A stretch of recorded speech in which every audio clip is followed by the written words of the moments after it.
ফিরে এলাম বিরতির পর। এবার যেদিকে আমরা চোখ রাখবো, প্রধানমন্ত্রীর জন্মদিনকে উপলক্ষ করে একাধিক কর্মসূচি হাতে নিয়েছে বিজেপি। তারই অঙ্গ হিসেবে ৭ রামনগর মণ্ডলের উদ্যোগে একটি রক্তদান শিবিরের আয়োজন করা হয় এবং এই রক্তদান শিবিরে উপস্থিত ছিলেন মুখ্যমন্ত্রী ডক্টর মানিক সাহা, উপস্থিত ছিলেন মেয়র তথা ৭ রামনগর বিধানসভা কেন্দ্রের বিধায়ক দীপক মজুমদার, উপস্থিত ছিলেন এবং এলাকার বিশিষ্ট অংশের মানুষজন তারা উপস্থিত ছিলেন। মুখ্যমন্ত্রী ঠিক কি জানিয়েছেন শুনবো একবার।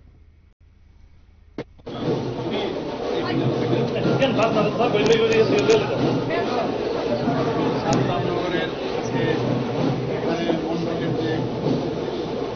যে সেখানে উদ্বোধন করলাম, এটা খুব প্রয়োজন। যে কোনো এলাকাতেই মন্ডলের অফিস যদি না থাকে তাহলে যে কোনো ডিসিশন নেওয়া, মিটিং করা সমস্যা হবে। আজকে উনি আমাদের মাননীয় বিধায়ক এই এলাকার সবাই তারা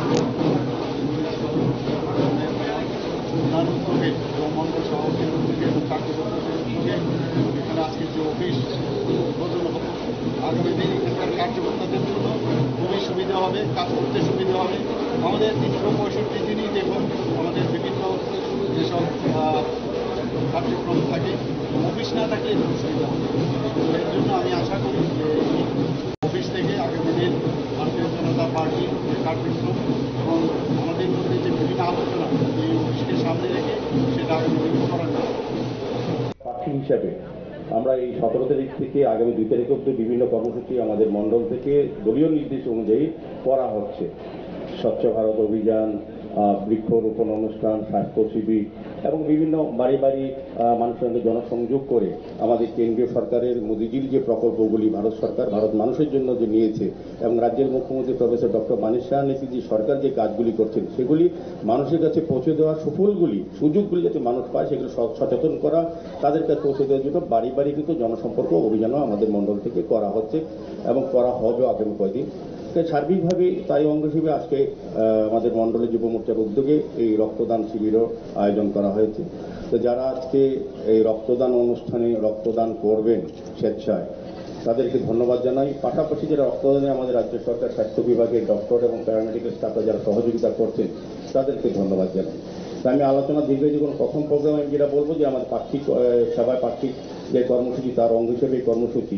দ্বিতীয় যে জিনিসটা এটা মাননীয় মুখ্যমন্ত্রী বিস্তারিত আলোচনা করবেন, সবটা বিষয় নিয়ে আপনাদের তুলে ধরবেন। দ্বিতীয় বিষয় যেটা আমাদের রামনগর যারা আমাদের ভারতীয় জনতা কার্যকর্তা বা রামনগরে যারা আমরা দলের সঙ্গে যুক্ত আছি তাদের কাছে একটা শুভ দিন আমি বলবো যে আমরা রামনগরে আলাদাভাবে এই প্রথম আমি বলবো বিগত অনেক বছর পর আলাদা একটা মন্ডল অফিস কার্যকর্তাদের কাজ করার সুযোগ করে দেওয়া হয়েছে। এটা রামনগরে এই প্রথম হয়েছে।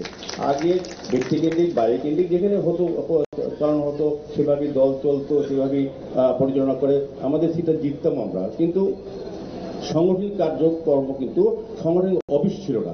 এই প্রথম রামনগর বিধানসভা অন্তর্ভুক্ত জায়গায় রামনগরের মন্ডল প্রতিষ্ঠিত হয়েছে। এটা আপনাদের কাজ করতে সুবিধা হবে এবং এটা একটা বিশাল বলবো সাংগঠনিক আমাদের একটা স্বীকৃতি গড়ের থেকে দিয়েছে। আজকে মুখ্যমন্ত্রী আনুষ্ঠানিক উদ্বোধন করে আমাদেরকে মান্যতা দেবেন, আমাদেরকে সম্মান জানাবেন যে আমরা যে একেবারে শুনলেন ঠিক কি জানিয়েছিলেন মুখ্যমন্ত্রী এবং তার পরবর্তী সময় কি জানাচ্ছিলেন মেয়র দীপক মজুমদার তথা বিধায়ক। এবং যেমনটা জানাচ্ছিলাম, প্রধানমন্ত্রীর জন্মদিন উপলক্ষে এই উদ্যোগ, একাধিক উদ্যোগ নিয়েছে যেমন বিজেপি, তারই একটা অঙ্গ হিসেবে আজকের এই রক্তদান শিবির। ফিরে আসছি একটি ছোট্ট বিরতির পর, সঙ্গে থাকুন।